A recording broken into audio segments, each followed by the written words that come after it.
بسم الله الرحمن الرحيم. السلام عليكم ورحمة الله وبركاته. تداعيات تعادل النادي الأهلي أمام فريق البنك الأهلي. هل توقفت صفقات النادي الأهلي أم هل هناك المزيد من الصفقات؟ أزمة الجهاز الطبي في النادي الأهلي.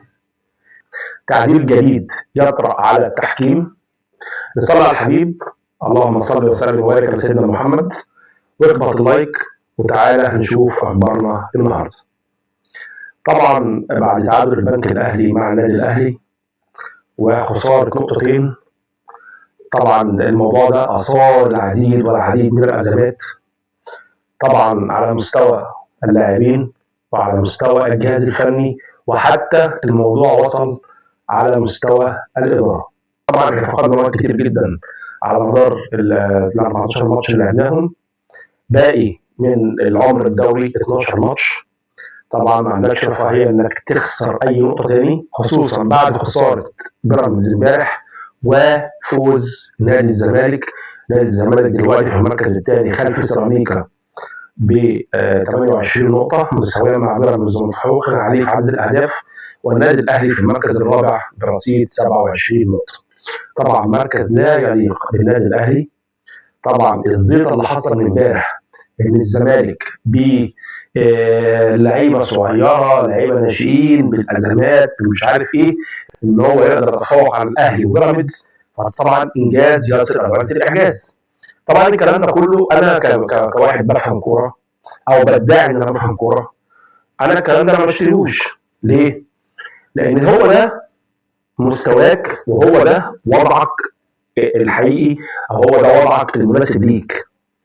المشكله فين؟ المشكله في الاهلي وبيراميدز نفسهم، ان الاهلي وبيراميدز نفسهم في 14 مباراه يبقى هو ده المنظر، لان المفروض كل فرقه فيهم تبقى 40 42 نقطه، هو ده الطبيعي. فرقتين عاملين تدعيمات بشكل كويس، فرقتين ماشيين بقوه جنبا الى جنب بيتنافسوا بقوه، فكون ان هم واقفين عند 27 28 فهي دي مشكلتهم.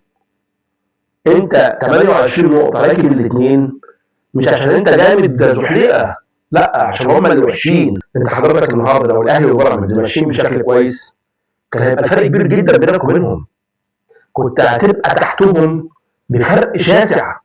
انت جايب درجات الطالب المتوسط مش الطالب المتفوق، بس انا عندي هنا اتنين جايبين ملاحق، فانت باين ان انت عبقري قوي وجامد قوي ومتفوق قوي. لا، ده هم اللي فاشلين قوي، هم اللي خايبين قوي. فاوعى تصدق نفسك. الكلام اللي عاملين نسمعه من امبارح، والراجل الخبيث المعلق الخبيث، ومش عارف الصفحات مين اللي بيكتب هنا ومين اللي بيكتب هنا، وجرجيري وفزدق وغيرهم، كله عمال يكتب وظائف من امبارح. لا، اصحوا فوقوا، انتوا مش شطار. الاثنين التانيين هم اللي خايبين، هم اللي فاشلين، هم اللي طالعين ملحق. لو الفرقتين دول شدوا حيلهم شويه انت مش هتبقى موجود. والنهارده بتتكلم عن انك جامد وبتتحدى الظروف وبتتحدى العوائق وما شاء الله عليك وجامد وصلب ومتين. تعالى النهارده الاثنين دول داس على وشك، هنرجع تاني للمسرحيه والمؤامره، وهنرجع تاني للكلام اللي ملوش اي 30 لازمه والتحكيم بقى، ونجيب سيره فلان ونجيب سيره عيال، وهيبقى مولد. مش اول مره.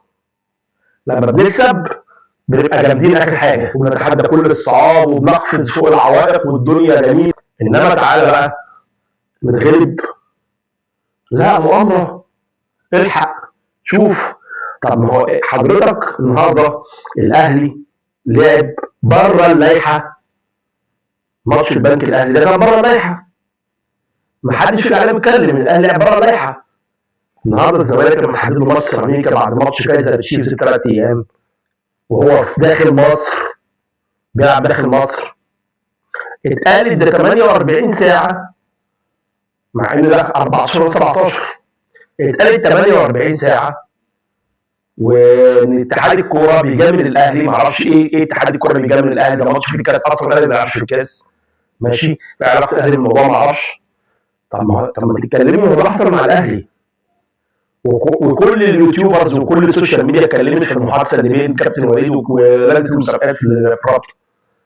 ما حدش يتكلم عليها خالص في الاعلام.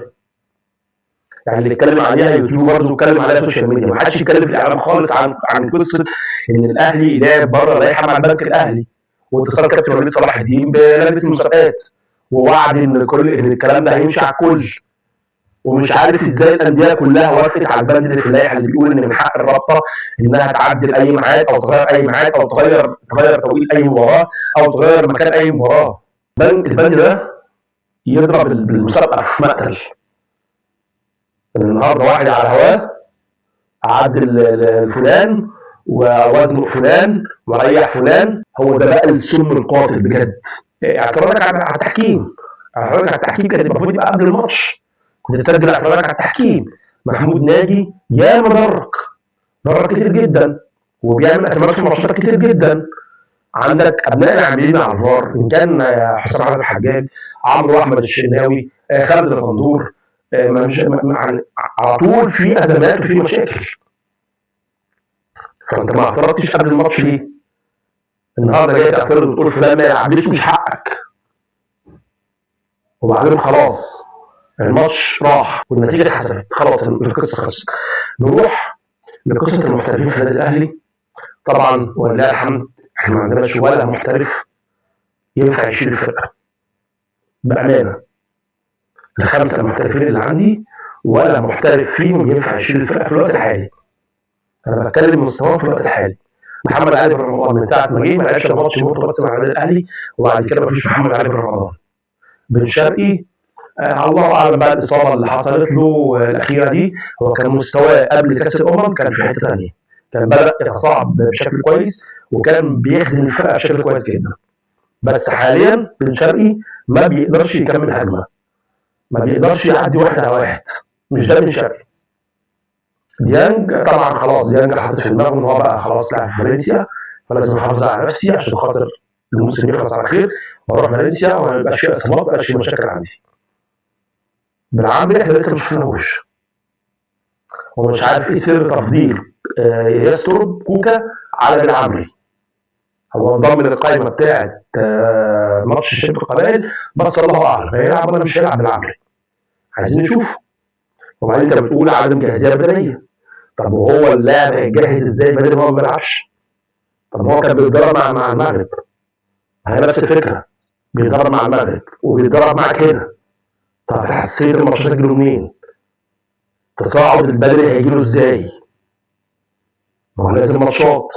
انت حضرتك كنت كل ماتش تديله 5 دقائق في 10 دقائق يبدا يجيب مستواه، انما حضرتك قاعد لك بره وبتطلعه بره القايمه اصلا وعايز يجيب مستواه البدني ازاي؟ اللعيب ما بيجيبش مستواه الا بالماتشات. ده كلام بسم الله الرحمن الرحيم، يعني تدريب. لعيبه ما هو قاعد دكه او بره السكور مش هيجيب مستواه. عندنا كمان كويش انا اتكلمت عليه في الفيديو اللي فات. يعني هو بقاله فتره ما لعبش، كان مريح شهر ما بيلعبش، بس اللمسه بتبان. انا عندي شك كبير جدا في اللاعب ده واتمنى ربنا يخلق ظني ويطلع لعيب كامل ويكسر الدنيا. النادي الاهلي النهارده سافر بحول الله الى مدينه الجزائر. القايمه هقول لحضرتك عليها دلوقتي، القايمه ضمت مين بالظبط؟ القايمه ضمت في حراسه المرمى الشناوي وشوبير وحمزه علاء. في خط الظهر ياسين مرعي، بيكهام، ياسر ابراهيم رجع تاني الحمد لله، الجزار، محمد هاني، احمد عيد، كريم فؤاد، شكري، كوكا، بالعمري، ديانج، مروان، بن رمضان، معاهم قدام بن شرقي وطاهر وتريزيجيه ومروان عثمان وشريف وكامويش. اتمنى توفيق النادي الاهلي في ماتش الشبيبه. ماتش لو كسبته ان شاء الله، لو كسبته خلاص ماتش الجيش الملكي بالنسبه لك يبقى تحصيل حاصل. لو قدر الله تعادلت يبقى حظوظك في المباراه النهائيه. النادي الاهلي طالب الساعه الجماهيريه كامله في المباراه بتاعت الجيش الملكي، وفيها ربنا يكرم ان شاء الله وما نحتاجش مباراه الجيش الملكي في حاجه. بخصوص الصفقات، النادي الاهلي خلاص خد قرار ان هو مش هيعمل صفقات تاني، خلاص قفلنا على كده. هم 6 صفقات اللي احنا عملناهم خلاص على كده. كان في كلام على مودي ناصر اللي كان الزمالك بيفاوضه في بدايه الموسم وما نجحش في ضمه. النادي الاهلي كان دخل يعني بيجس رد ام بي كده عشان ياخده. فالدنيا خلاص مفيش، خلاص النادي الاهلي قفل على كده. في بس 2 لعيبه تحت السن، اللعيب صامويل جندي اللي هو اللعيب السيراليوني اللي بيلعب في الدوري المولدوفي، لعيب مواليد 2006. اللعيب ده بيراميدز دخل فيه. وهنرجع تاني لحته اللهو الخفي، مين اللي بيقول لبيراميدز؟ مين اللي بيبلغ بيراميدز في اللحظات الاخيره؟ يعني الدوري المولدوفي، مين اللي بيتابع الدوري المولدوفي عشان يعرف ان الاهلي رايح بيفوض لعيب صغير هناك؟ يعني انا حاجه غريبه جدا. في لاعب تاني يعني ما اعتقدش ان بيراميدز يقدر يدخل فيه، لعيب سيرجي دوارا، لعيب كاميروني هداف الدوري الكاميروني رغم ان هو لاعب 2005 لكنه هداف الدوري الكاميروني. لعيب صغير في السن، لعيب 2005 كان عامل معايشه في نادي لانس الفرنسي وحاليا معايشه في النادي الاهلي. وخلاص بنسبه كبيره جدا النادي الاهلي بدا يخش في مفاوضات مع ناديه، لان من الاعجاب المدربين الموجودين في قطاع الناشئين بما فيهم الراجل الهولندي لانجلر اللي هو المدير الفني لقطاع الناشئين، عجبهم اللاعب جدا. والنادي الاهلي دخل خلاص في مفاوضات مع الفريق الكاميروني. الفريق الكاميروني بيبالغ في الطلبات، بس ان شاء الله النادي الاهلي يخلص فيه. الاحتياطي بتاعه صامويل جندي لو ما عرفش يخلص دواره. مشكله الجهاز الطبي في النادي الاهلي، كابتن سامر عبد الحفيظ مش عاجبه الاداء بتاع الجهاز الطبي في النادي الاهلي. في مشاكل. زيزو شفناه الماتش اللي فات او شفناه في ماتش يانج افريكانز كان خارج مصاب، وكلنا استغربنا ان هو محطوط في السكور بتاع ماتش البنك الاهلي وبدا الماتش اساسي كمان. فاحنا قلنا جايز كان شد خفيف، بس احنا عارفين طبعا ان الشد حتى في الخلفيه بالذات عايز 4 ايام راحه. بسم الله الرحمن الرحيم كده، 4 ايام راحه.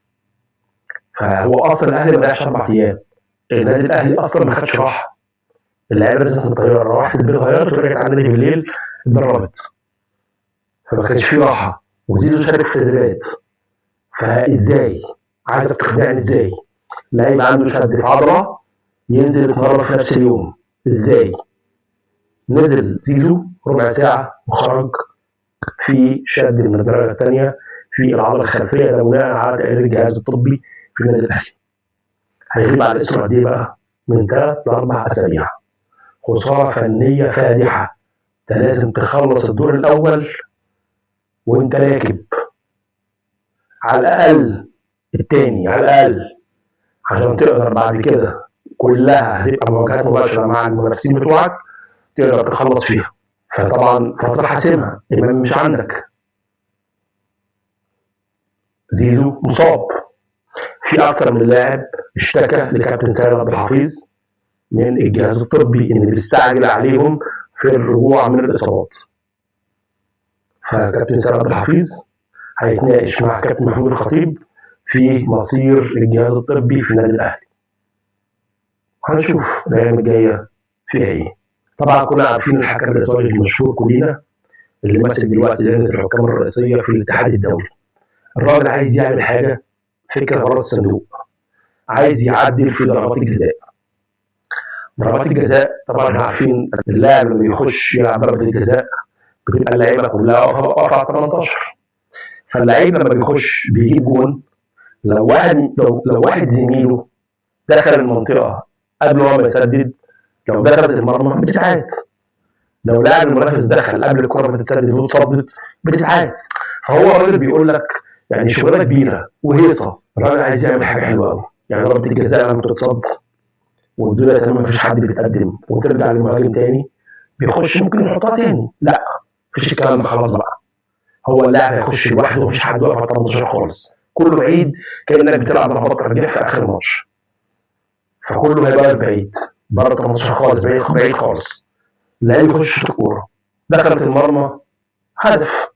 طب الحارس صدها تتلعب ضربه مرمى وخلص، المهاجم مالوش دعوه، خلصت.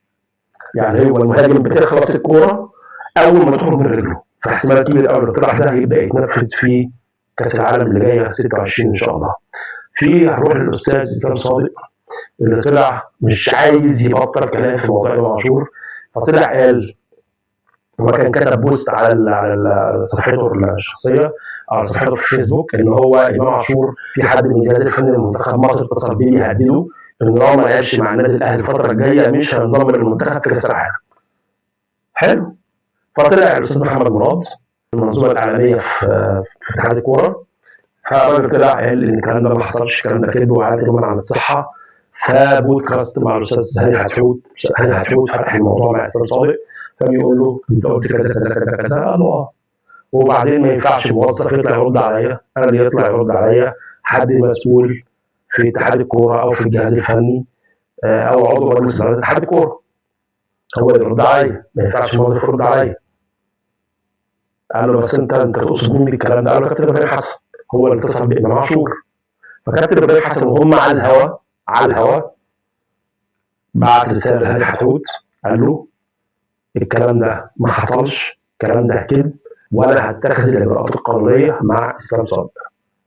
اسلام صادق ساعتها رد قال له وانا مالي يا لمبي، انا مالي، هو انا بس اللي قلت كده؟ طب ما خالد الغندور قال كده. فامبارح كان الكابتن حسام حسن والكابتن ابراهيم حسن عند الاستاذ اشرف عبد العزيز عشان يتخذوا الاجراءات القانونيه مع الاستاذ اسلام صادق، واحتمال يبقى فيها كابتن خالد الغندور. احسن كده، انا مبسوط ومش عارف المجلس الاعلى للاعلام انتوا سايبين حد زي الاستاذ اسلام صادق البرنامج بتاعه قايم على المناقشات والمشاحنات، فحضراتكم ليه ما بيتمش تطبيق المعايير على البرنامج بتاع الاستاذ اسلام صادق؟ انا بنتكلم بكل احترام اهو. ليه ما بيطبقش المعايير الاعلاميه على البرنامج بتاع الاستاذ اسلام صادق؟ بص، امام عاشور اخطا متعاقب، انها بتاعت غرفه داهيه واحنا مش عايزينك، انت حضرتك حر في رايك الشخصي، بس ده لاعب في النادي الاهلي واجب عليك كاهلاوي تدعمه. غلط وتعاقب. تنفعل امتى؟ لما اللاعب يكون مبرطع جوه النادي ومحدش قادر عليه ومحدش بياخد معاه قرار، ومحدش عارف يلمه ومحدش عارف يقومه. انما طالما اللاعب اخطا وخد عقابه خلاص خلصت. فاللاعب بيتم تتبعه بشكل غريب. يعني اللاعب الناس بتفرجوا على اي حاجه، يعني اللاعب قاعد في مطعم عام بتاع كبده، قاعد بياكل كبده هو واصحابه، ايه المشكله في ده؟ ليه يتصور وينزل امام عاشور سهران والاهلي متعادل امبارح؟ هو ايه العلاقه يعني؟ امام عاشور غلطان ان هو ادى الفرصه اصلا لاي حد انه يطلع يقطع فيه. اي حد بيطلع يقطع في امام عاشور دلوقتي. امام عاشور غلطان ان هو بعد الازمه بتاعه الفيروس اللي كانت عنده ان هو برضه يروح ياكل في اماكن عامه، برضه ما بيتعلمش. فدي مشكلته هو الشخصيه، دي صحته هو حر. انما اللاعب يتم استتباعه بالشكل ده لا، عيب. اتمنى تكون الحلقه عجبت حضراتكم. ما تنساش تشترك في القناه لو مش مشترك، فعل زر الجرس عشان يوصلك كل جديد، لايك وشير الحلقه عشان نوصل لكل الناس. كان معاكم بوخارست، وده ملعبكم، ملعب بوخارست. السلام عليكم.